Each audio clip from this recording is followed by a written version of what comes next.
My name's Anne Mitchell and I'm chair of Brighton and Hove PSC, and I am going to put in a 1-minute plug for one of the most sort of, well, the largest, 250 members, 600-700 supporters and active groups in Brighton. And I say this now because if any of you are sat on chairs and you live in Brighton, we expect you all to join at the end of this meeting. So you can go on our website and do that. I'm delighted to be asked to chair this meeting, Resist at Rialto, and it's an absolute privilege because we've got 4 brilliant speakers with us, and we're also meeting in the context of some very difficult times for Palestinians. So we've had another assault on Gaza, increasing numbers of Palestinians in the occupied territories being killed, imprisoned, tortured, ethnic cleansing abounding, Sheikh Jarrah, Silwan, the Jordan Valley, just to name 3 areas, more homes being demolished, and all of this in the context of a global pandemic and Palestinians being denied access to vaccines or medical treatment. So it's a pretty awful picture. On the other hand, there are some really good moments, I think. 170,000 people marched in London a few weeks back, mainly young people, I say, and it was staggering, you know, the age range of people there, to show their solidarity with the Palestinian struggle. We've also had 2 excellent reports on declaring Israel an apartheid state, the B'Tselem report, the Israeli Human Rights Organization and Human Rights Watch, and a motion that went to the Labour Party conference yesterday, which is probably the strongest and most unequivocal motion ever that was approved by conference, despite the valiant attempts by the Labour Party to prevent any anti-racist and socialist, or many of them, getting into conference to vote. So it's a brilliant achievement, and none of us are in any sort of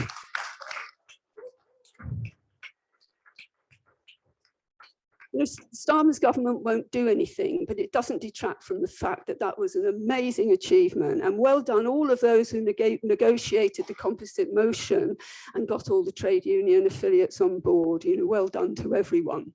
So back to this meeting now. Each of the speakers have been asked to speak for up to 15 minutes, after which we'll take questions. So there'll be plenty of time for people to ask whatever you want to, and I'll introduce the speakers in turn. Now, unfortunately, we've changed the order somewhat because Asa is going to go first, Asa Winstanley, but he has to leave immediately after he's spoken. So we're not going to be able to interrogate Asa after with any questions, but still.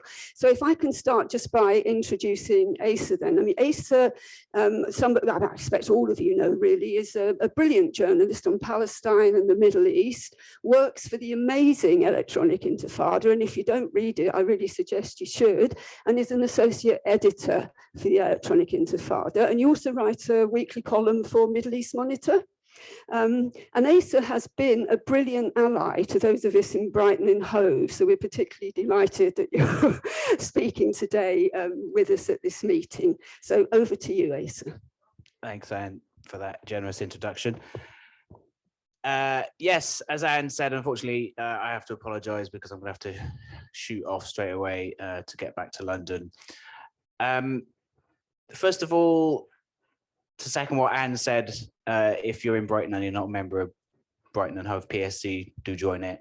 One of the most active Palestine solidarity groups in the whole country. Definitely join it.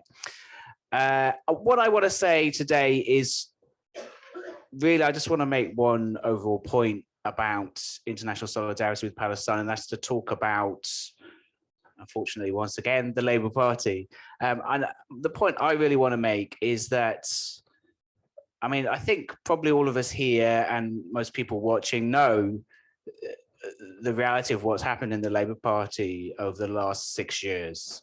There has been a mass concerted effort by the entire British establishment, the entirety of the British media, and let's call it what it is, a British deep state, the intelligence agencies, the permanent security apparatus in this country, in alliance with the intelligence services of a hostile foreign power, namely Israel, to stop a socialist becoming the leader of this country, to stop Jeremy Corbyn becoming prime minister.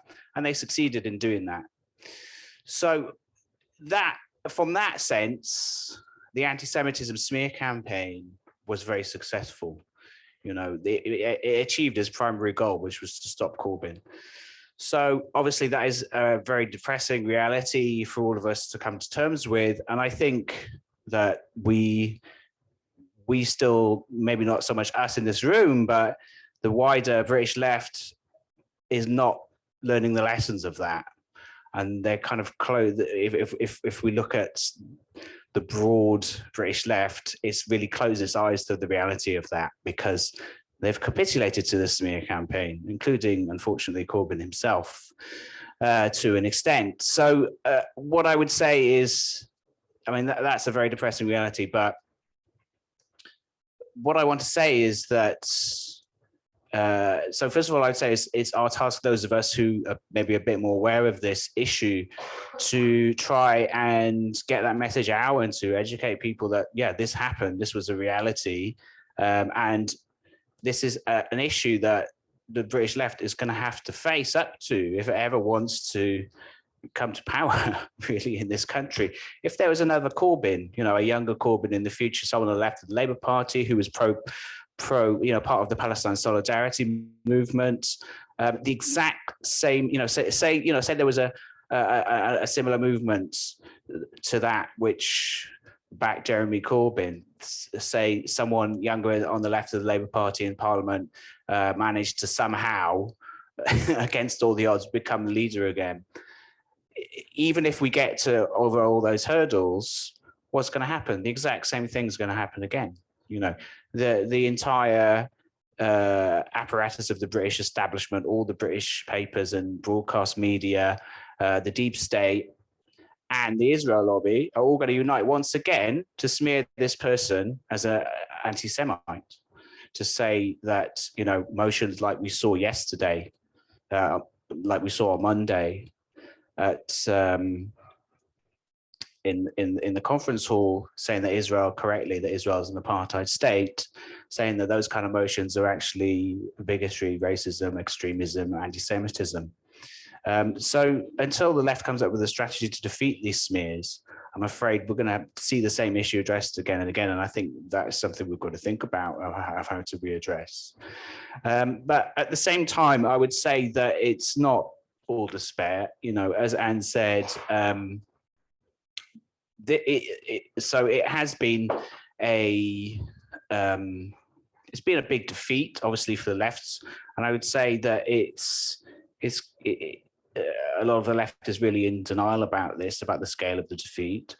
But on the flip side, it's been a bit of a double-edged sword for the Israel lobby, I would say. Like, there's been a massive backlash against it in terms of the popular level of Labour membership, Labour Party activists, and just the wider populace in the country, you know, of just day after day, week after week, at the height of the anti-Semitism smear campaign. You know, it was in the press day after day about how awful and anti-Semitic the Labour Party is, when there isn't this kind of daily coverage of other forms of racism, right? So it has opened people's eyes to the extent of the dirty tactics employed by Israel and its lobby, pro-Israel campaigners, Zionist organizations, in terms of smearing its enemies. And it's made this backlash where people have got a crash course in all this kind of things. And they've kind of opened their eyes to the degree of the forces arrayed against the Palestinian people. And people who are maybe not necessarily familiar with the Palestinian situation have quickly learned about it. And that's why we've seen things like, you know, the amazing scenes in conference, the last time there was a actual conference of the Labour Party in 2019. And before that, well, it was more in 2018 when there was all the flags waving in the conference hall itself, you know, these amazing scenes that were seen across all of the media. And that was, you know, that's something you couldn't have imagined in the Labour Party of previous generations. You know, the Labour Party was, people forget, but the Labour Party was traditionally in the 40s, 50s, 60s, was, you know, ultra-Zionist, really. You know, it was really incredibly racist against the Palestinians in all kinds of ways. And it's not surprising because the Labour was an imperialist, colonialist party. You know, it wasn't just pro-empire in theory. Like people like Lisa Nandy now seem to be very nostalgic about the British Empire, and seem to think that, you know, Britain ruled by the Labour Party should still rule the world. But thankfully, the days of the British Empire are over now. But, you know, that wasn't the case in the 40s and the 50s. You know, the British Empire was only just going into decline then. And so Labour governments actually operated an empire. You know, that's a reality that we still haven't really faced up to. And so Palestine was, of course, part of that. You know, so of course they were going to be racist against Palestinians in the same way. So naturally they then supported Zionism, which was a racist settler and still remains a racist settler colonial movement. So I suppose the upshot of all this that I want to leave you with is just to say that while it has been a monumental defeat for the Labour left, and I would say the wider, just the working people of this country who want something better, want a government that would introduce any kind of, you know, moderate social democratic reforms, it has been a defeat in that sense. There are opportunities for us in terms of, I would say, because of the backlash to this smear campaign, it's created a space and it's created wider awareness of the issue. So that's something to build on for the future. And it's good that we've been able to see these motions. I mean, I don't think these motions, in my view, have gone far enough. Like, I think that they should have been, I mean, even in 2018, there was a prime opportunity then for the motions that were put forward to explicitly endorse the BDS movement, for example. You know, conference would have passed that. The members would have passed that. And yeah, it wouldn't have gotten into party policy, but, you know, what was passed only got into party policy to a limited extent anyway. So, you know, why not go for the maximal? Or BDS isn't even the maximal of what Palestinians want, really, but they could have gone for that. But, you know, the motions that have been passed are at least progress. In terms of the awareness that of international solidarity with the Palestinians that it's raised, and Palestinians do look at that and they do see that. And you know, I was looking on my news feed yesterday, and I saw some Palestinian news agencies which they posted the news from Labour Party conference. You know, it gives them a little bit of a boost, you know, to say there is people, you know, the people of Britain are not all with their government, the government's pro-Israel policies. There is people in the world who support our struggle for freedom and liberation. So I think these things give us a little bit of hope for the future. And I will leave it at that. And thank you very much for listening. I hope the rest of the meeting goes well. Thanks.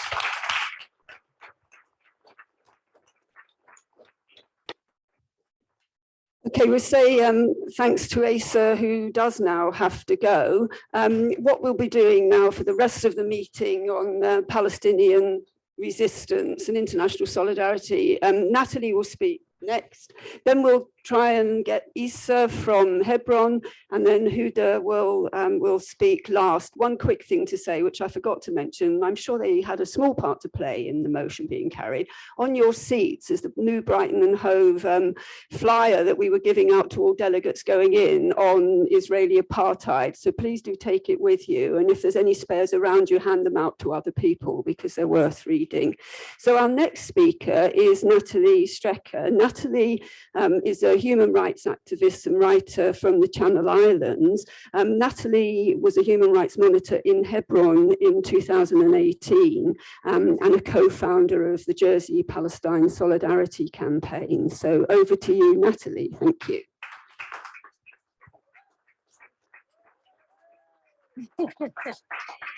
Thanks very much, Anne, and actually to everybody who's organised the Resist event, because it's been incredible actually to come here. It's been such a privilege, so I just want to say thank you for that first of all.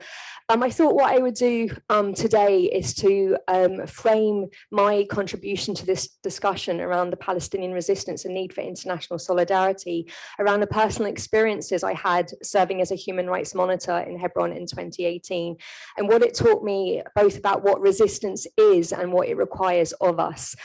Some of you might know that I publicly referred myself to the Labour Compliance Unit for Anti-Semitism during the last leadership election, and in it I deliberately violated the IHRA definition by stating that Israel is a racist endeavour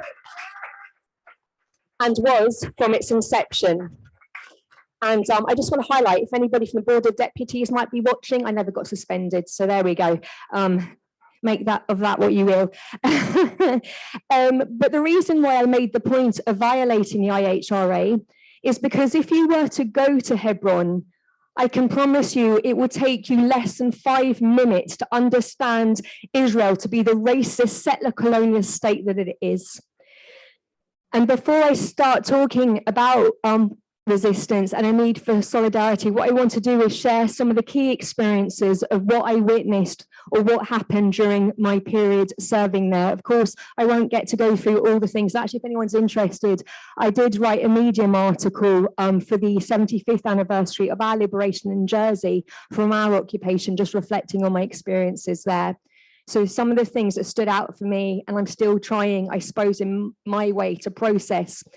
When giving protective presence with my teammates on Prayers Road, which is a road that the settlers go down to attend their Shabbat services in Ibrahimi Mosque, I witnessed a settler trying to run over a 3-year-old and an 18-month-old child. I was able to grab one child whilst the father, as you can imagine, with terror in his eyes, grabbed the other. Also, an unarmed father shot outside of his home and left to bleed on the street, denied medical aid in the area that I had just visited with my teammate. Settler attacks, some of you might know of the infamous Offer Hana. I'm sure Issa will talk a little bit about that later.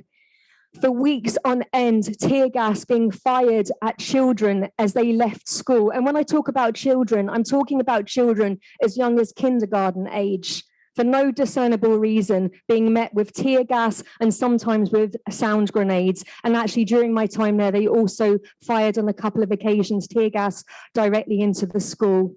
And also there's this festival called the Feast of Sarah, which seems to be a bit of a made up festival because it's only happened the last few years in Hebron. And it's the belief that you have Jewish Zionists, and I say Jewish Zionists because we also need to remember we have Christian Zionists and just your bulk standard white supremacist Zionists like Richard Spencer, Tommy Robinson and Katie Hopkins. And I think we need to remind ourselves of that fact. So we have, during that time, from all around the world, you have Jewish Zionists descending upon Hebron. The last time, well, when I was there, I think they estimated, Issa will probably confirm this, about 20,000. And they set up camp all around Hebron. Actually, Hebron is the only city in the West Bank where alcohol is actually prohibited. But they were getting drunk and throwing their beer bottles into Palestinian homes. And what they believed was, the reason why they were there, I don't think I explained that, was that they believed that if they bathe in the spring where Sarah apparently used to bathe, that they will become more fertile. And during that time, one of the evenings we were there, we actually went down to the area around El Ibrahimi Mosque, where the Palestinians on the apartheid road, I had hoped to bring a photo, but I sort of didn't get to do that. But again, if you look at the article, you'll see it, were locked into their community. And what happens, these thousands of settlers, and Jewish Zionists were clapping and chanting racist abuse at the Palestinians, insulting their prophet, calling him a dog. I also witnessed, and I have got a video which is on Vimeo, one of these Zionists climbing over the fence into the Palestinian neighborhood where they were locked in. And the Palestinians, obviously concerns for their well-being stood up. And as soon as this happened, the soldiers jumped over the fence and chased them and beat them. And a number of them ended up in hospital. One of them, the 10-year-old son of a community leader I had met the evening before. So I just wanted to share, like I said, that doesn't go into the daily subjugation, oppression, humiliation, and general grinding down of the Palestinian people. So how is it that the Palestinians resist? Well, obviously, we really will have the privilege of listening to Issa, a good friend of mine, who is an incredible activist and human rights defender within Hebron. But I would say, first of all, and I'll always assert that Palestinians were the one that helped me to find my voice and to actually be able to speak publicly. You might not believe this, but my friend used to laugh at me because I used to stutter and to shake when I used to try and talk in front of people. But I realized that I only had my pride to worry about, whereas Palestinians are facing guns. So how do the Palestinians resist? Well, I would say that they do generally just by living their day-to-day lives. And I think that that shouldn't be forgotten, the way that they endure, demonstrating that sumud, that steadfastness. And something that was incredible to me, and I learned such an awful lot about this, was their ability to laugh and to enjoy life and to find those little bits of light, that joy. I remember spending almost every evening in Hebron at Youth Against Settlements, and there would always be a fire, they would always make food, and sometimes we would sing songs, especially when internationals were present. But of course, there's the non-violent resistance that they take part in, the protests, the civil disobedience when they go and pray on the streets, and something that everything actually puts them at risk. But one of the things that really does is when they take to the streets and they film the crimes of Israel, the crimes as they're being committed, and many of them will be targeted and beaten up and threatened. Perhaps one of the most famous that some of you might know is when Elo Azariah, the Israeli soldier who killed 21-year-old Abid al-Fattah al-Sharif, and the Palestinian gentleman who did this explained to me the death threats and what he had faced as a consequence of that. Every act of resistance for them puts their life at risk. Other things that hopefully Issa will talk about is the Open Shuhada Street campaign, which is an annual campaign on the anniversary of the Il Ibrahimi Mosque, a massacre by a Jewish Zionist settler from Brooklyn. More recently, obviously, we've seen Palestinians unsuccessfully in the long run, unfortunately, escaping from prison, but we see them using their own bodies, going on hunger strikes, and other things like encouraging people to visit and using their voices and the platforms as and when they can. And also the Great Return March, you talked about Gaza, where paramedics even and journalists were shot dead just for trying to either deliver aid or deliver first aid or for waving a flag. So I think that, and actually one final point, actually, because this often gets forgotten, sometimes there is armed resistance. I know some people are uncomfortable with that, but it's important for us to understand that under international law, regardless of what our feelings are about violence or non-violent resistance, the Palestinians or any occupied people within, of course, parameters under international law have the absolute right to bear arms to liberate themselves. So the Palestinians have resisted settler colonialism, incremental genocide and apartheid for over 7 decades. So why do they need solidarity from the international community? Well, we know that change won't come without external pressure, as was the case with South African apartheid. We also know that it comes down to us to assert that pressure, to apply that pressure, because we know that Israel represents our government's interests along with governments around the world.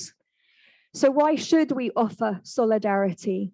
Well, apart from it obviously being morally right, we as British people are morally obligated, because it was our governments with the Balfour Agreement that gave away somebody else's land to another people. We also know that they encouraged mass migration to the area. And also after occupying the area under the Palestinian Mandate, they pulled out knowing the implications of this. which was massacres of civilians, men, women, and children, over 500 towns razed to the ground, and the mass expulsion of 750,000 Palestinians who continue to be refugees to this very day. We also know that our government allows companies like Elbit, which Huda will speak about later, to do business here, knowing that they are guilty of war crimes. But even if we were to put these things aside, friends and comrades, we need to understand, even if we forget about our moral obligation, we need to understand something. And this is a point I made to a cross-party delegation who I took on a tour of the old city, and actually reiterated it to Caroline Feldman, a Tory MP, who might be interested to know, actually wrote a blog on her return about a trip to Palestine. And it is this: when we make international law irrelevant by diluting it, it puts all of our lives at risk. We need to understand and remember what circumstances was it that led to the international community creating legislation to protect civilians. I think when we allow it to be diluted, it allows the acceptance of new norms. And I would say that when we look at things like the Spy Cops Bill, the Policing Bill, the Borders and Nations Bill, this is the accepting of new norms that wouldn't have been possible, even just in recent decades. So how do we then demonstrate our solidarity? Well, first and foremost, we amplify Palestinian voices. And I would also say that it's really important for us as Europeans and British ones at that, is to take our lead from the Palestinians. We ask them, what is it that they want us to do? And we don't do what we think is the right thing. And I think that's really important. We need to let go a little bit of our, perhaps as a white person, our white supremacy arrogance that sometimes can be there. And I'm sure it comes from the best of places at times, but it's important just to be mindful of that. So one of the things that we know that Palestinian civil society has asked of us is to support the boycott, divest and sanctions campaign. I also think it's important that we support direct action. I think we need to reflect on history and to remember that no movement has been successful without people who are prepared to take direct action. Huda will speak a little bit about that, but I'd also like us to look at things like Block the Boat. For those of you who don't know what that is, I definitely suggest you look that up. And the other thing is, obviously, we continue. Some people might be not comfortable with direct action. That's fine. There's lots of ways you can support. You can still continue to lobby and use your voices. And the other thing I want to say is we do not allow the optics left, people like Owen Jones, to dictate the parameters of discussion around Israel.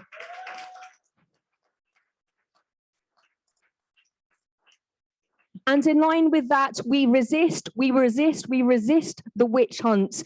We do not cower to it. We do not capitulate. We do not censor ourselves. International law and morality is on our side, and we know that history will be too. And I kind of mentioned this last night at the Defend the Left meeting. Name calling isn't nice. And we know some people have had their reputations destroyed, some their careers, and we've got some in the room tonight like Jackie Walker and Chris Williamson and others who have really suffered a lot. But for most of us, it is name calling. So I would say it isn't nice, but we really need to get a little bit of perspective and say it might not be nice for us to hear that, but the Palestinians are facing guns, they're facing bombs, they're facing the attempts to totally annihilate and erase them from the Palestinian territories. So I think that, like I said, we just need to follow the lead of Palestinians. We do not censor ourselves. We double down. And I would say as well that I think it was John Pilger. Well, I know John Pilger definitely said it, but I also think Asa also said that Palestine is the issue. And the reason for that is because if they succeed in erasing Palestine from public discourse or for intimidating a greater number of people into censoring themselves on the issue, this sets an extremely dangerous precedent because it will be open season for any issue that will not, that does not align with their neoliberal agenda and the battle for hegemony.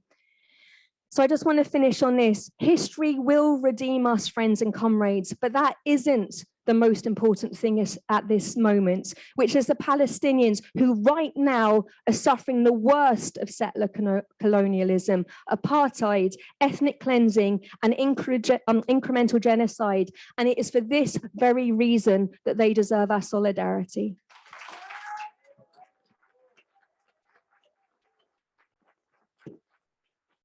Thank you, Natalie.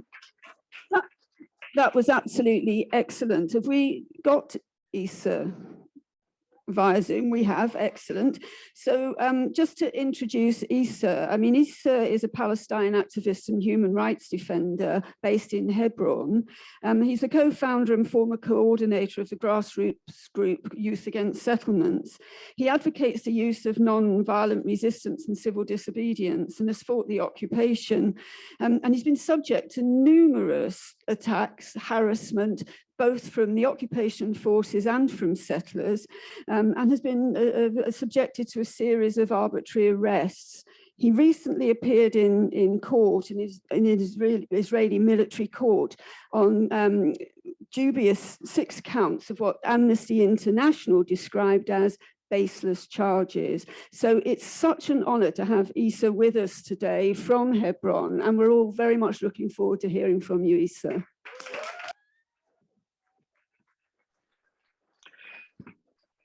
Marhaba. I am very happy to be with you today. It's my honor to be on this panel.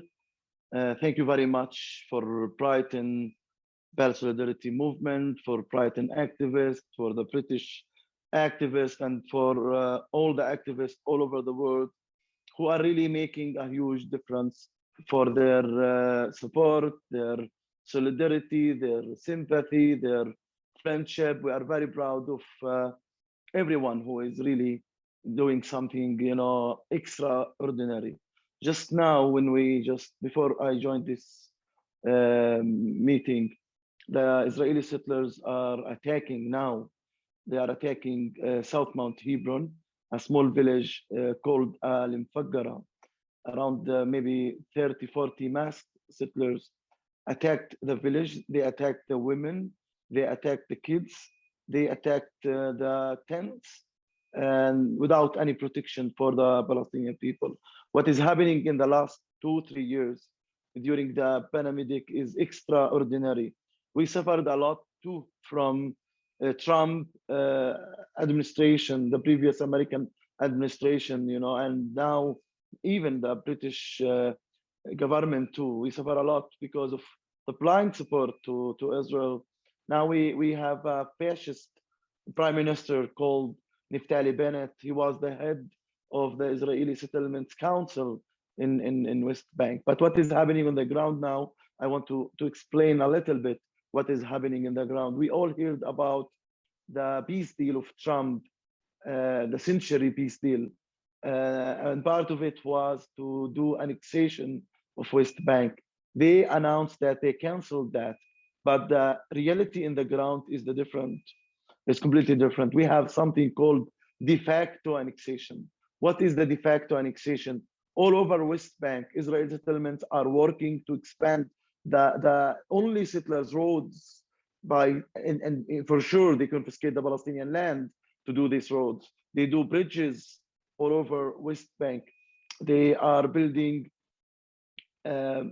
a new commercial shopping areas, industrial zones for the settlers. They want to open more universities. So they are really building a real infrastructure for the Israeli settlement from Ramallah, Nablus, Jenin, Jordan Valley, Hebron. As well, they are working in Jerusalem to force displace the Palestinians. So the Palestinian Nakba, 48 Nakba, and the Palestinian 67 Naksa didn't stop.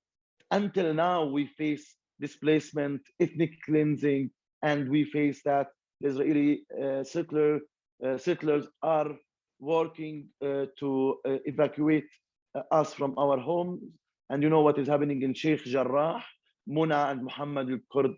You can follow them on Instagram and learn about Sheikh Jarrah.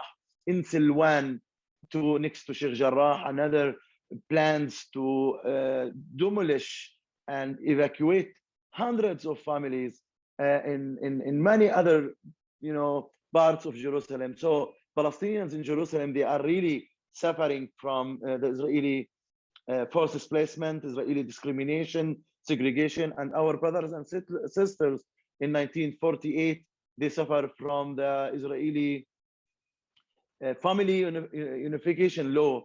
The law was dropped, but until now, no families. Imagine that you can't, bring in your spouse to live in your own village or in your own city because of the racist laws against the Palestinians, and the state nation law in Israel, which discriminates openly against the Palestinians and against anybody who is not pro the Zionist movement. And in Gaza now, Gaza situation is really hard. We almost forgot Gaza. Gaza is sieged. They don't have any aid now. Even the small aid for the very, very, very poor family was stopped by the European countries. Gaza is more life in Gaza is more restricted. So we need to work, to speak, to act about what is happening in Gaza and what is happening around Gaza too. And then in West Bank, I said what is happening. And now about Hebron. In my lifetime, they're changing the names of the streets and the names of the neighborhoods and the names of our own city. They are stealing our identity in front of us. So they changed the name of my own street where I was born, from Babel Khan to Emek Hebron. They are closing the streets, 1,800 shops closed, 1,000 apartments empty. We have 22 checkpoints in 1 kilometer square in Hebron city. It's a Palestinian city, and the majority of the people who are living there are Palestinians. We have around 220,000 Palestinians there. So in spite of all that attacks, all that suffering, all that pain, the Palestinians are really ready to resist and not to give up. We never gave up. We started our resistance to the British mandate on the 30s. We continued our resistance in the 40s and 50s and 60s. And the 80s, we had the first Intifada, which was, one of the main example of non-violence resistance and popular resistance. Unfortunately, the first Intifada ended with the fake peace agreement. We as Palestinians, we had true intentions, white, feelings to make peace with the Israelis. But unfortunately, we discovered that Israel built a trap for us in Oslo. Oslo was not a peace process. Oslo's main goal was to change the occupation to inequality, and hide the occupation and have inequality and keep controlling the Palestinians.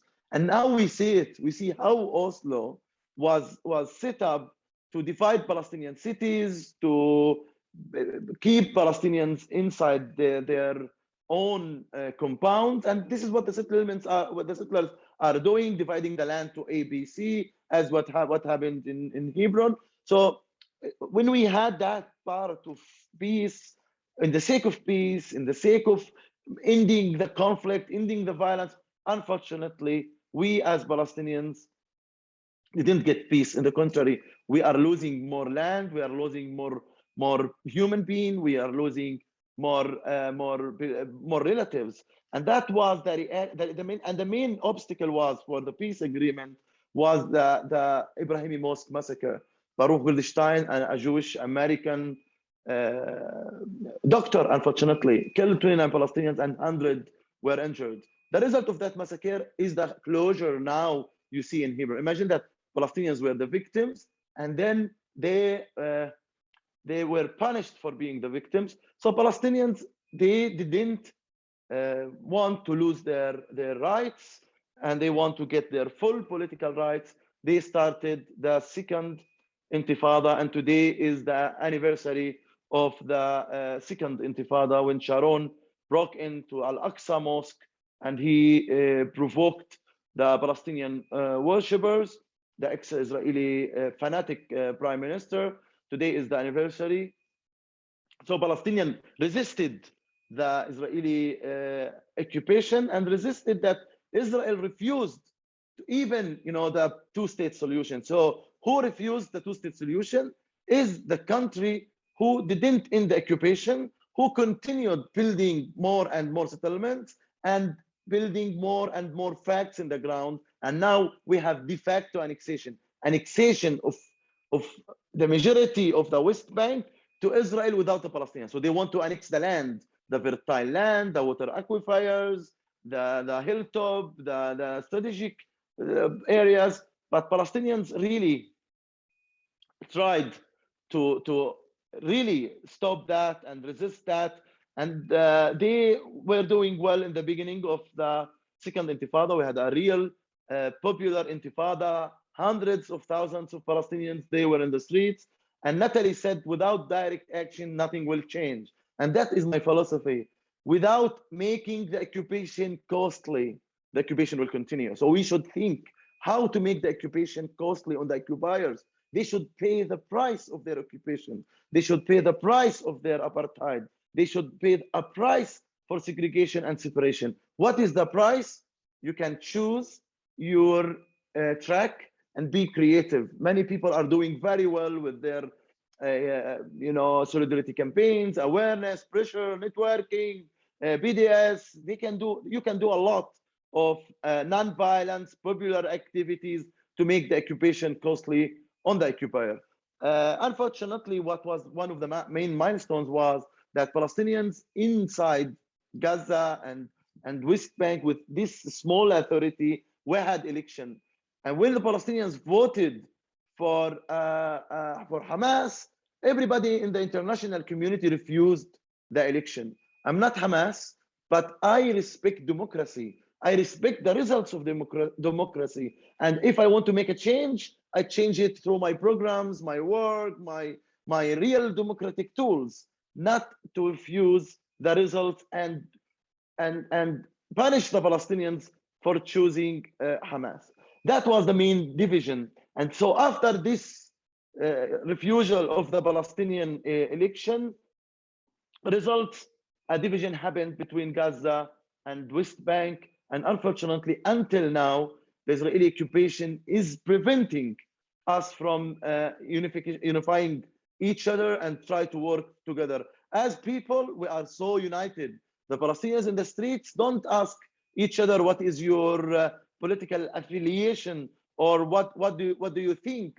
No, we all as Palestinians united. We have division in the level of leadership. And in the last March, April, we decided to have legislative election. Imagine that Palestinians wanted to reform the PLO, the Palestinian Legislative, the Palestinian Liberation Organization, and the Palestinian Legislative Council, and to have election for the presidency. Israel and many other countries, accepted that Mahmoud Abbas canceled the election, our president now. Canceling the election, it was really hard for the majority of the Palestinian young generation. The majority of the Palestinians are young.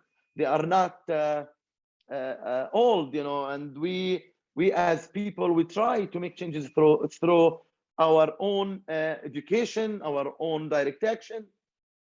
So the PA become really violent on us as Palestinians. I was arrested a few times by the Palestinian Authority. The killing of Nizar Banat, a Palestinian political activist, and the arrest of many journalists in Ramallah, in Hebron, and operation continued. And we feel that the Palestinian Authority became as a subcontractor of the Israeli occupation. They are now working to please Israel because Israel is controlling all aspects of our life, all details of our life. So you will see few leaders in the Palestinian Authority, they cooperate with Israel, with the security cooperation, and even for more than that. So we as Palestinians, we are raising our voices against the Israeli occupation, Israeli apartheid, and for sure against our own leadership oppression and restrictions and their human rights violations. So we work in parallel that we want a real good, clean leadership, and we want to end the Israeli occupation and end the Israeli apartheid. So be careful, be wise when you show solidarity with the Palestinians. Palestinians, they want your help, they want your protection.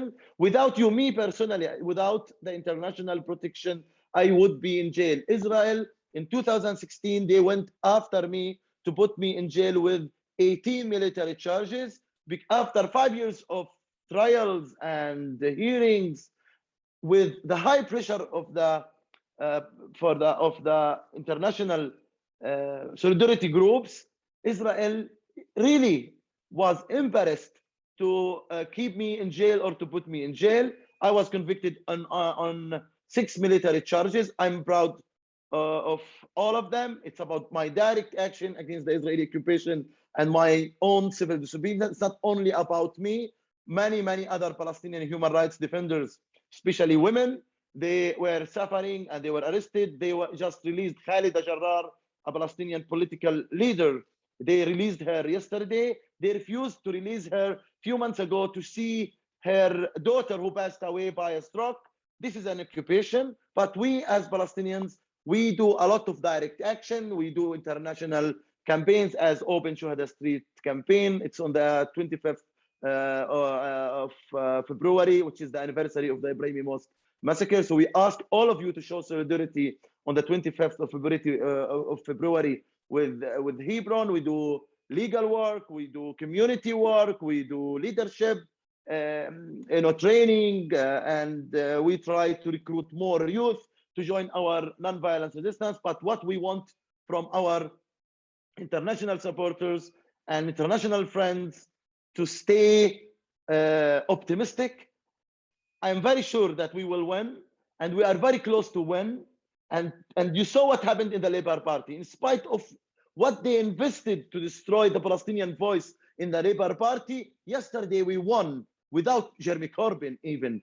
Jeremy Corbyn is our own friend, and we love him personally, but we really love all our British supporters in the Labour Party and who are not in parties, who are doing an amazing work, as Natalie and many other friends, and all our Brighton solidarity movement activists, who we are very proud, and really it gives us motivation when we see your demonstrations, when we see thousands and thousands of people in the streets supporting justice, supporting equality, supporting freedom. We feel that we are stronger and we are not alone, and we continue first our own sumud, steadfastness, because our existence is a resistance, and we continue resisting the Israeli occupation, highlighting their apartheid, documenting their apartheid, and we want you to really be optimistic and be, let me say, active and creative with your own ideas. Thank you very much for letting me speak today.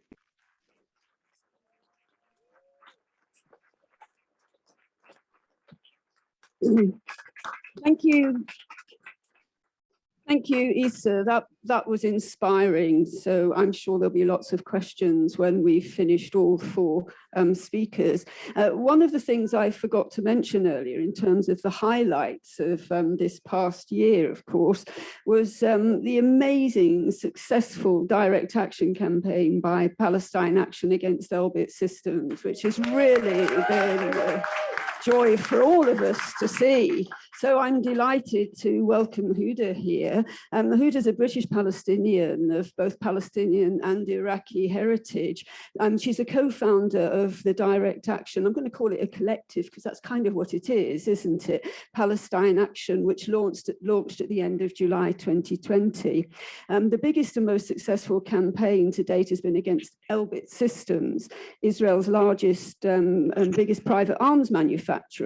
Palestine Action has really demonstrated to all of us the power of direct action in exposing the role of arms companies and how they profit from the death and destruction of the Palestinian people. And it really has been something which all of us, I think, greatly admire, people putting their lives and their futures on the line for this kind of cause. So we're delighted to welcome you, Huda.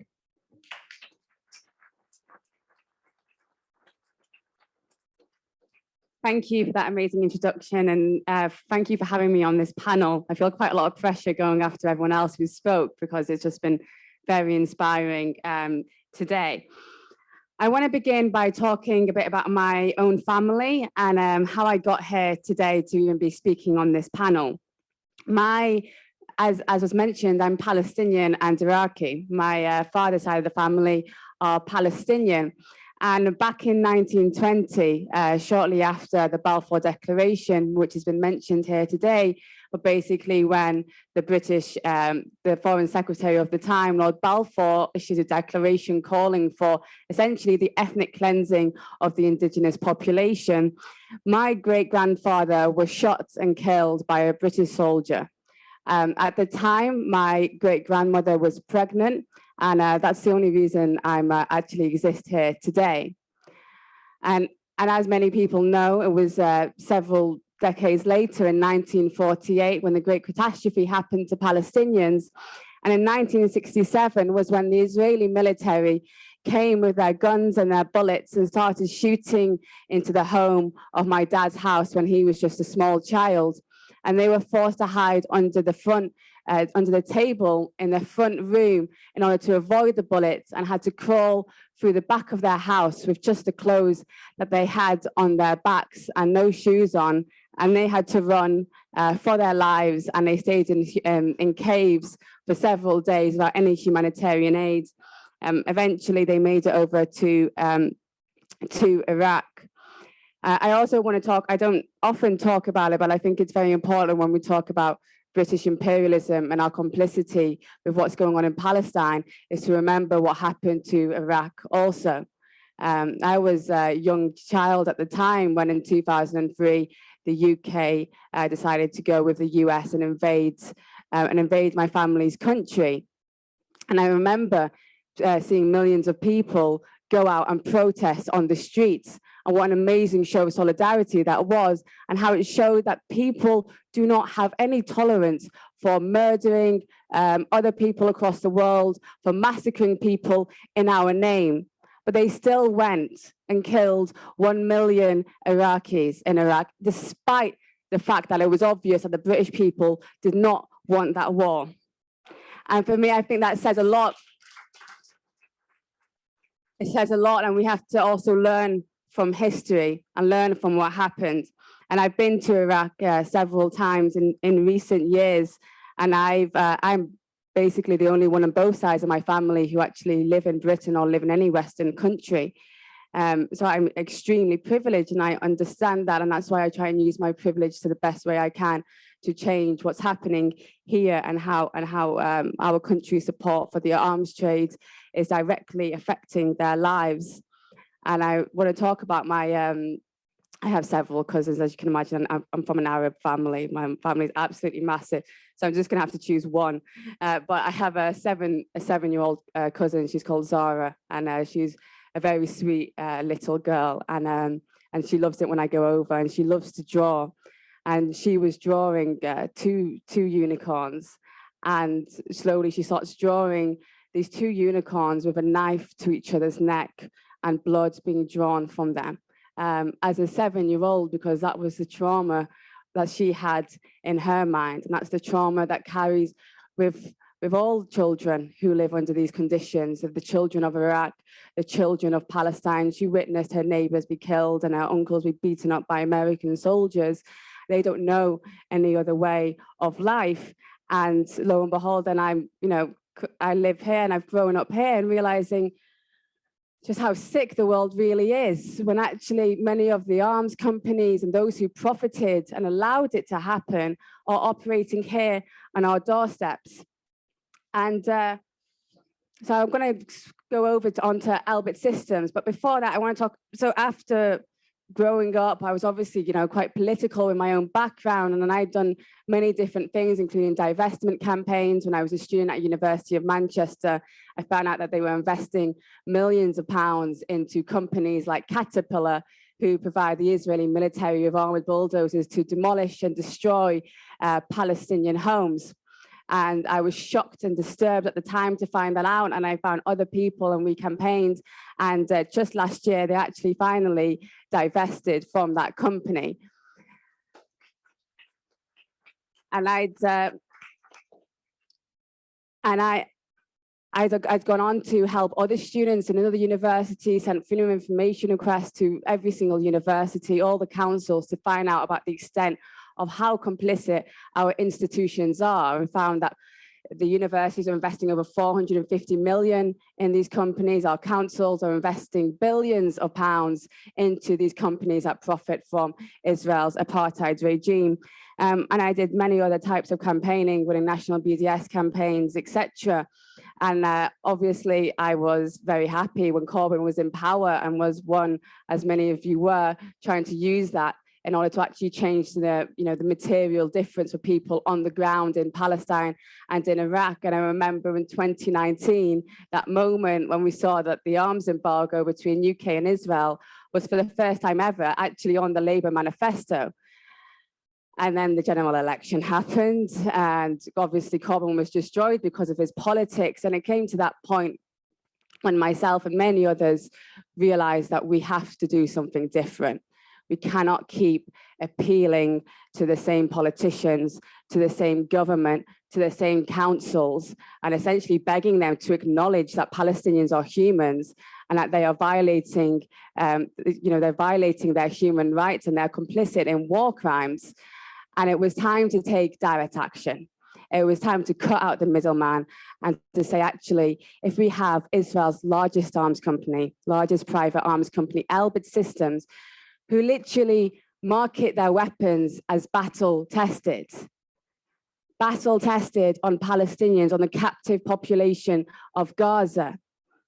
And I say that a lot because I think it's important for people to know every single time. It makes me feel sick to my stomach because that is the reality. Israel's arms trade has a strategic advantage because Israel's apartheid state is based on dominating and oppressing the Palestinian people, and therefore they can test out their weapons and sell them on to other countries and other oppressive regimes. We've seen it in 2014 when Israel killed 2,200 Palestinians and 500 children in just 50 days. And a lot of that was done by drones, and 85% of Israel's military drone fleet is actually supplied by Elbit Systems again. And after this, they went on and their share prices soared straight after the assault on Gaza. And again, it was another opportunity for them to test their weapons on Palestinians. So they're literally not only just ethnically cleansing and destroying Palestinians' lives, but also profiting from it in many different ways.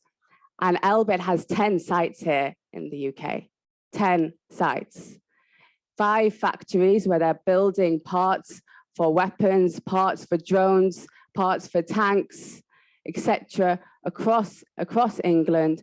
They actually have 2 headquarters. I mean, most companies have 1, but obviously Elbit has to have 2 in this country, 1 in Bristol and 1 in London. And they also operate in 3 different RAF sites.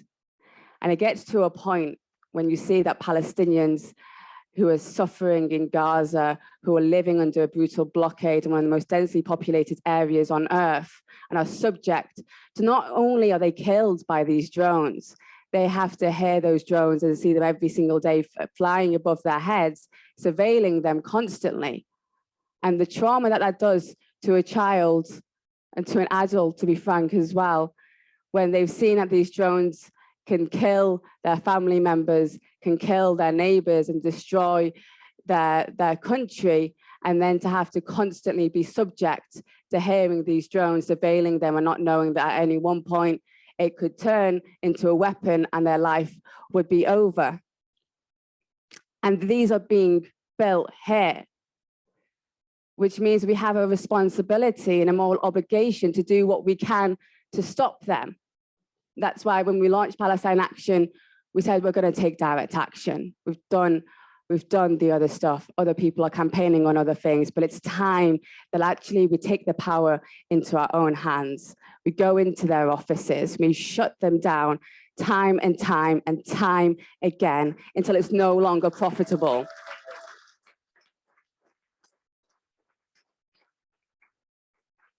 And we've had, I think, over 100 activists now go and take action, lying in front of their gates, blockading themselves, climbing onto the roof, throwing red paint over their building to symbolize the bloodshed of the Palestinian people and other people across the world, and quite frankly, destroying everything they can in terms of dismantling their infrastructure and doing everything possible to make sure that these factories cannot operate. Because if they continue to operate, they continue to build weapons and people continue to die.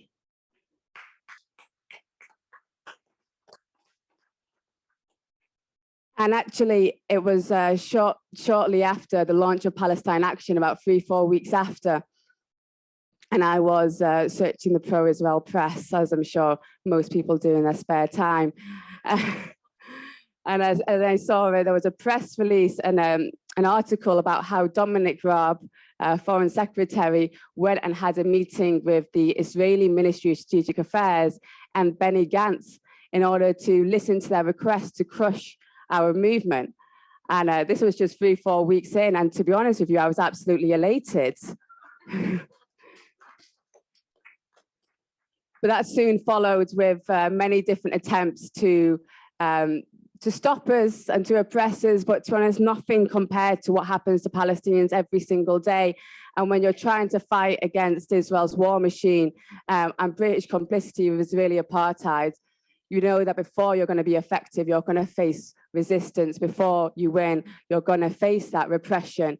And myself and Richard, who's also in the room, have been stopped under Schedule 7 counter-terrorism and interrogated for hours. I was asked about Palestine Action, my university campaigning, which I was happy to talk about. My family background, what religion I belonged to, if I was Sunni or Shia. And when I said both, that really, really confused them.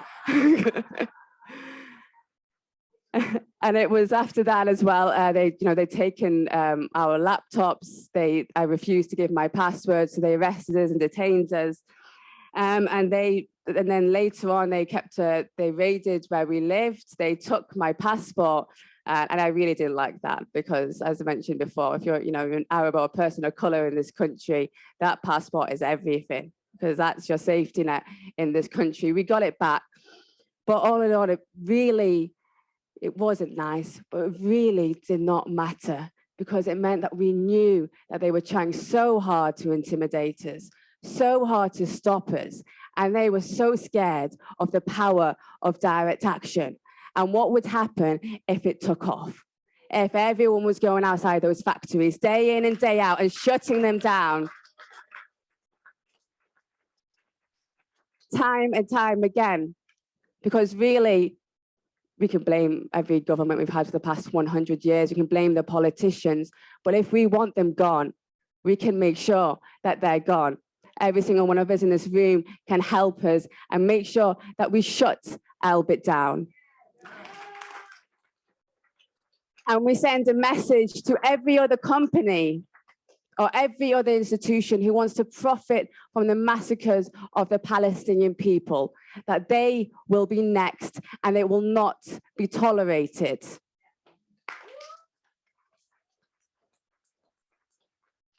Because these weapons are always built, they're never built in front of the people that they will kill.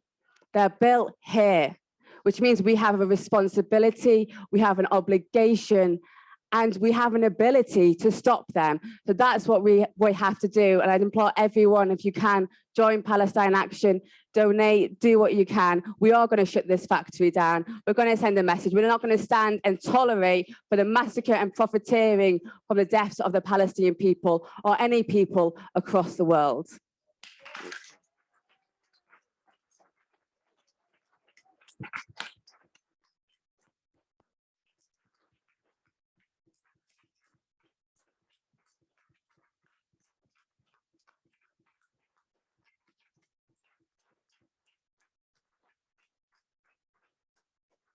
Wow, what a meeting this has become. Really, it's incredible. excellent speakers all round, and now we're hoping for some excellent speakers from the audience. But can I implore you, please, can you just try and confine yourself to a couple of minutes so that as many comrades as possible will get a chance to have their say. So Alex is going to go around with the microphone. Sorry, it is actually difficult to see people. Is that Leah at the back? I can't quite see who it is. Yes, so Leah at the back. Oh, sorry, Jackie. I'm really going to be okay. I'm really going to be quick. It's not working, is it? No. Okay. I'm really going to be quick because I want to say I'm talking enough at the moment, but I just want to say I support, I give financially, and I've offered practical help. If you think this is important, do something. It's as simple as that. Do something. Okay, so we've got Leah at the back and then another comrade just a bit further forward, Alex. Hi, Leah Levine here. Hello, Issa. So I did what Natalie did in Hebron, I did in South Hebron Hills, and I recognize and remember Mfakara, to which Issa remembered, and it's not here for me to tell you what happened then, but terrible things. And actually I can pick up a bit about what Jackie said. Some of you will know I got kicked out of the Labour Party. One of the points that I've been making for some time is people need to get some backbone. When you hear from Issa, you hear even from Natalie, and even in this country, what Huda is facing, and people in this Labour Party are frightened to stand up and risk accusations of anti-Semitism, which is an old lie about support for Palestinians. Get some backbone. That's it, really. And I would say, I mean, it's great. It fills my heart with joy to see younger people like Huda, like Natalie. You're young compared to me, Natalie. I know you think you're an old lady. Because it's for us old people, there's two things. One, the younger people have more ideas about operating in today's world. When I was 20, it was, never mind. The key thing though is we have less, those of us who've retired, we have less to fear. So for goodness, I'm not gonna lose my job. Frankly, I'm lucky enough to be brought up in a generation where I already own my property. I mean, there's a privilege. For goodness sake, us old people need to get out there, but be absolutely backing these young people. They are, even in this country, are taking a lot more risks. But for goodness sake, people are facing guns, and you might get expelled from the Labour Party. Believe me, that's a little liberation. Let's get a big liberation for the Palestinians. Okay. Hello, hi, Issa. I don't suppose you remember me, but I helped Nat send out support for you and solidarity for you to prevent you going to prison on completely fake charges. And I would just like to say I'm part of Independent Media Association, and I get the emails from Palestine Action, and they very cleverly create pictures out of their statement that they want to get over. So all you have to do is go into that email and take a screenshot of that picture frame, and you can post that anywhere, Facebook, Twitter, Instagram, wherever, and pass that message on and get that message out there. And we can all do that. You don't have to be an editor of a newspaper. You don't have to be anybody. You can put it on your own Facebook. You can talk to your neighbor. You can talk to your friends and say, do you realize what's happening in our country, how we are willfully murdering people across this planet? Thank you. Terry and Tony. Yeah, thank you. I want to agree. I mean, it has been a great meeting here. And we do have to, I think, in this country, build a Palestine solidarity movement that will actually give support to direct action of the type that Palestine Action has been carrying out, because it is a disgrace, and people will know that Palestine Solidarity Campaign has not only refused to support Palestine Action, but has actually gone out of its way to criticise it. Yeah, and that is a shame. I agree also with Leah that those of us who are older have very little to lose, and that's why when Richard rang me up early in March and asked me to drive a minibus, I agreed on an action. Unfortunately, the police got to us first, but I await the outcome of that. That will be next July. But I also agree with what Leah said about backbone. I was the first Jewish person to be expelled from the Labour Party. And I think the great tragedy of Corbyn, MacDonald and others is they didn't have the backbone to push back against anti-Semitism, because they knew, they had to know that whenever Israel is criticized, whenever Zionism is criticized, the first thing they do is accuse you of anti-Semitism. Or if you're Jewish, they accuse you of hating yourself for some reason, which was actually, if people aren't aware, it was a charge that the Nazis used against German anti-fascists. So it has a certain pedigree, that charge. So I think we should be pleased about this meeting. We should be elated about the motion that was carried yesterday, because I really think Israel is losing the battle of the narrative, and we have to hit home. Yeah, there is, and we have to give Lisa Nandy absolute hell for her statement. Yeah. Hello, my name's Helen and I come from Leicester, and I spent many days outside the Elbit factory, and it was magnificent what you did, and it was magnificent in terms of the organizing of the young people. It blew my mind away about how they actually knew how to shut that factory. So not just with you guys on the top, don't know if you were actually there, but how they bolted the gates and so on. What I want to talk about, what I want to ask about is what next? Because what happened was that it then sort of dissipated, and we try to, what was interesting, because the Elbit factory in Leicester isn't actually in the city, it's in the county, marginally, next to a large housing estate and next to the post office sorting office. And the posties came, and the post office workers said they didn't know anything about it. There's no address, there's no signage, local people didn't know anything about it. Weapons of war are being made within a community well, it was a few days after Israel justified its attack on Gaza because they were had hidden their rockets within the area where people lived. So we were all saying this. We took this to the council and we said, what are you doing having this factory? No one knows about it. And the council, my councillor, told me, well, I sympathize with you, but actually we can't do anything about this because we only know whether or not this is a retail or commercial or some such bloody terminology they used. They didn't know. The council didn't know that weapons of destruction and murder, despite the fact that we have a Labour council, and despite the fact that we have actually made great support as a council for Palestinians, didn't know what to do. So my question to you is, what do we do next? I so applaud what you did.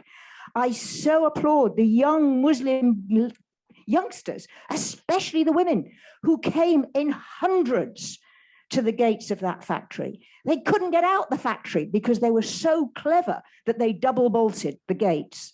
It was magnificent. But then, I don't know if comrades know this, but at an early stage, I'm sorry if I'm speaking out of turn, but the great thing was the police called the fire brigade, well, they called the firemen to come, and they were told that they had to bring you guys down. And they refused. Well, they went up and then they came down. And when they came down, they said, you were all very safe. Everything was fine. And the fire workers people were a safety and rescue organization. They were not security. And it was magnificent. But what I feel is we lost that. We didn't take we made this fantastic mobilization. Well, I didn't, but, it encouraged this fantastic mobilization, but we don't know what to do next. Okay, thanks, comrade. Thank you. So big shout for the Fire Brigade Union, actually, while we're here. Okay. So Terry, and then, sorry, did somebody hear? Oh, Caroline. Hello. My name's Terry Deans. I come from Northern Ireland. I was born in the 1960s and lived through the sectarian divide and battle which happened in Northern Ireland. The first thing I wanted to say really was I'm an old man now. I'm getting a bit old, and things I should have done when I was younger. People talk about backbone. I've seen some pretty nasty stuff when I was a kid growing up, and I don't know how to express my pride in listening to Huda Ammori and Natalie Strecker and Issa, because the courage that these people show. We talk about backbone. I can tell you, I have personally been scared, petrified to death to speak up, because we're dealing with the most brutal regime that this world has ever seen, and the British government and the empire, which is complicit in the what's evolved in Palestine, in the same way what happened to the first colony of Great Britain, where I was born and raised. And I'm going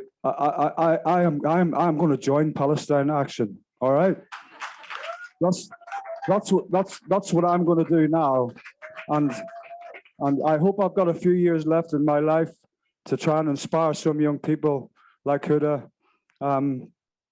to follow that fight, and maybe I can rest some of the ghosts of the past from my experience. And I'd also like to say that there's things about backbone and about people being manipulated and exploited.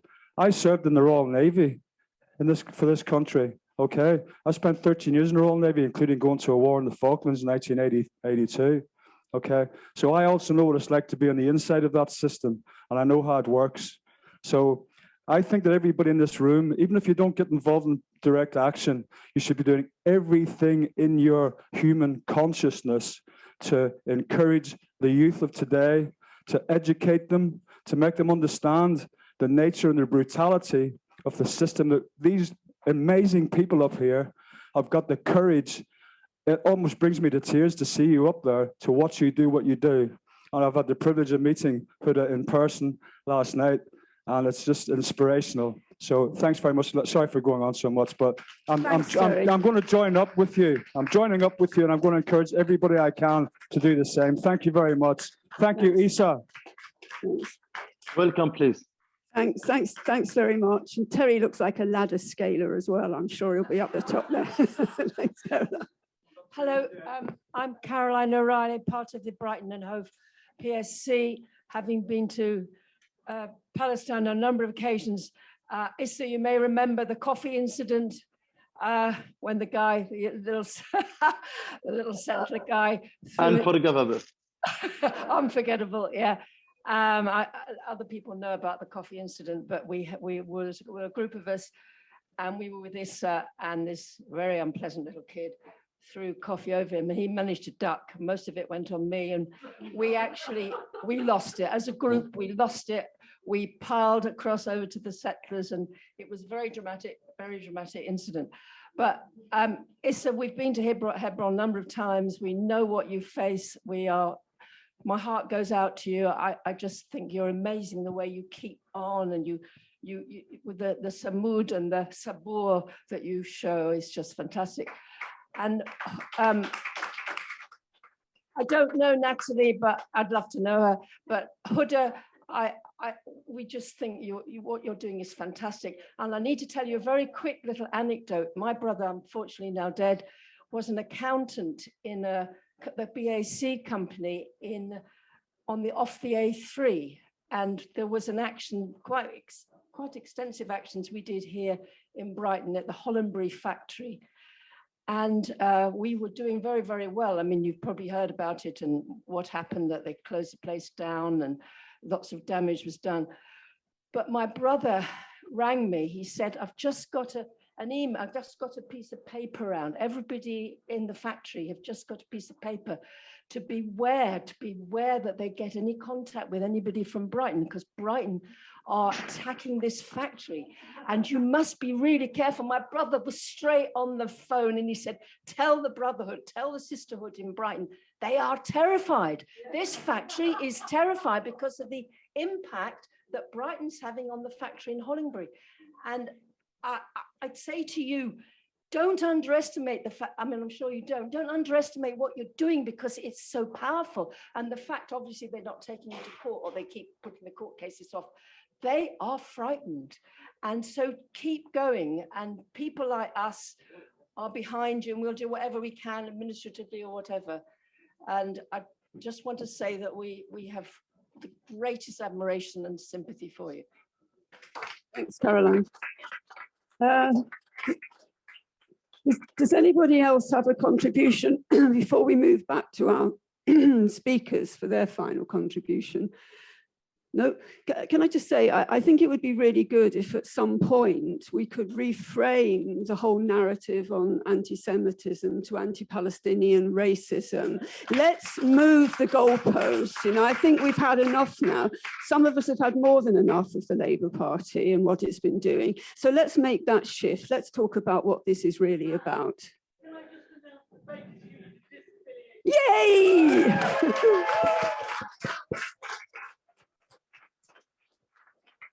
Gets better and better. Okay. Now, on that note of excitement, we'll move back to all of our speakers, and they'll give their reaction to some of your comments and just make any final observations. So, first of all, to Natalie. Yeah, well, I mean, listening to Huda is always incredible, and I mean, the stuff that she does. It's a huge amount of courage and a true demonstration of Sumud, but I guess it's in your blood, Huda. Yeah, I'm trying to root myself to find mine, so it builds and builds. I just want to take this opportunity quickly before I forget to thank Isa, incredible friend and human and activist.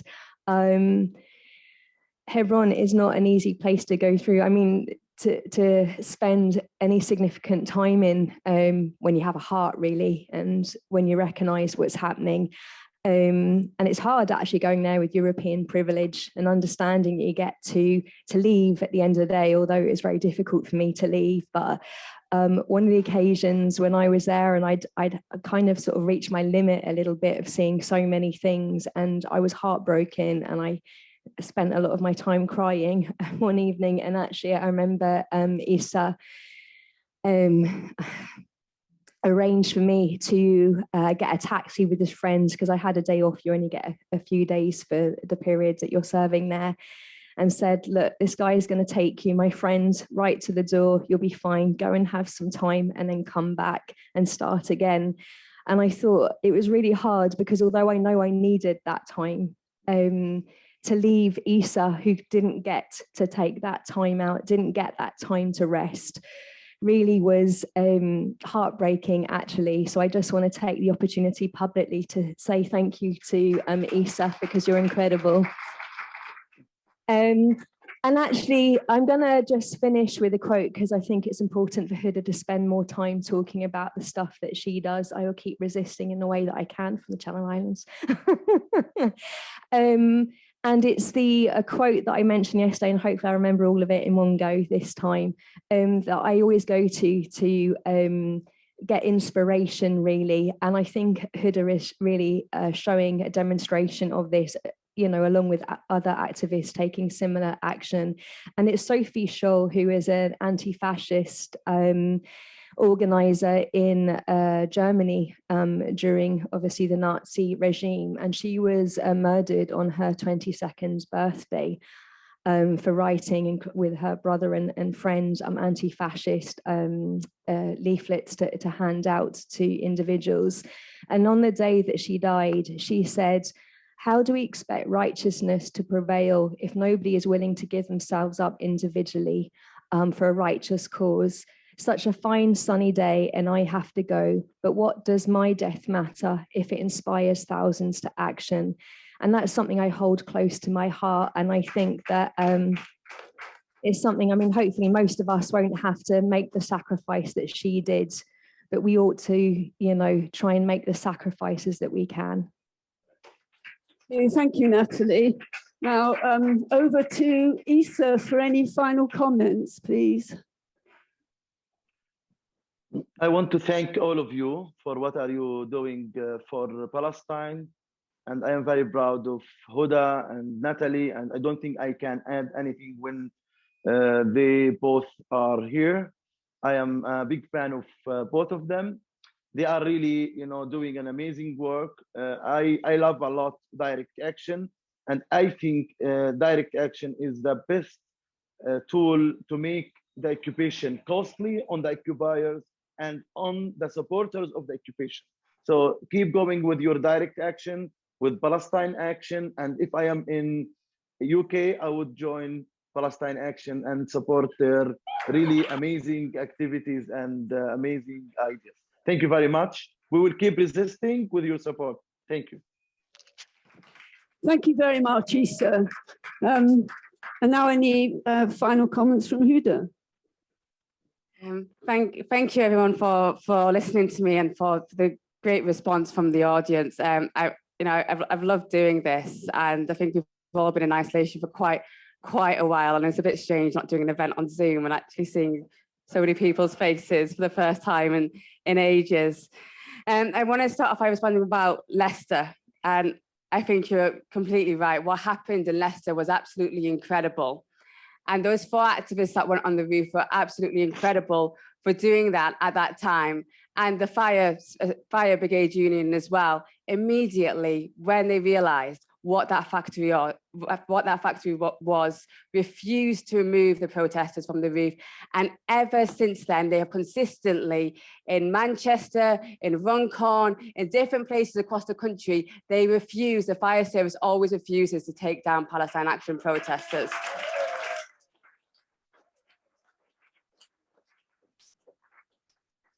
And I also want to respond to your question, because as you mentioned, when the people of Leicester, and I don't think anyone could have expected the response that happened in Leicester, when suddenly it went from 20 people to 50 people to hundreds of people. And when it came to 6 days later, when the police tried to remove those protesters from the roof, and like you said, the local community, I think as soon as they realized that they were going to try and arrest these activists, they started to fence up the fences, put chains around, blockade the police from being able to remove the protesters from the roof. And I could see it from afar that within half an hour, within an hour, hundreds of people were coming out, and they were putting their nice cars in the way of the police, blocking the roads. And it was incredible to see how actually it wasn't just Palestine Action who was taking direct action during that time. It was every single person who came outside. It was every single person who said, no, actually, why is it that the police force are arresting activists for stopping a company from producing weapons to kill people? They had the response that everyone should have to these arms companies. And it's also the people of Leicester that can, and hopefully we can work together in ensuring that that continues, and at that level of enthusiasm and determination to get rid of that factory does continue, and that we work together. And I'm pretty sure, I can't say too much about adding more charges onto my charge list right now, but I'm pretty sure Palestine Action will be back in Leicester soon. I also just want to quickly say about the court cases, because I think that came up. And as people may know, before Palestine Action actually launched, myself and several other people had taken action against Elbit Systems. It was sporadic, it wasn't sustained as it is now, but every single activist had never gone to trial. No one had ever been convicted, because routinely Elbit would drop the cases. And now we've raised the bar significantly since Palestine Action and actually backs Elbit into a corner, hopefully, where it comes to the point where they might have to take us to court, because otherwise it's literally a green light for everyone to destroy their factories, which we'll do anyway. But it really creates a dilemma for them, and we look forward to it. We look forward to forcing information out of Elbit, to exposing to a jury what this company is doing, and letting the people decide in a Crown Court, in a jury where it's 12 people from the community, whether stopping an arms factory from producing weapons to massacre people, weapons that are tested on children, is the right or wrong thing to do, whatever they say about the law. Because we know that things have changed because people have been prepared to break the law time and time again. And I would say, hand on my heart, that not a single person in Palestine Action has ever committed a crime. We have done what's necessary. I also encourage people to support those cases. There's supposed to be some in the next year or so. They constantly get delayed, hearings constantly change, but do sign up to our mailing list. Do join Palestine Action if you can. Support us in any way you can. And thank you so much for the support as well in this room. And I think, you know, together we're really going to change things for the good. Okay, comrades, one final big round of applause for Natalie, Issa, Huda and Asa, who's already left us. What a meeting. Thank you all, and thank you for your attendance today.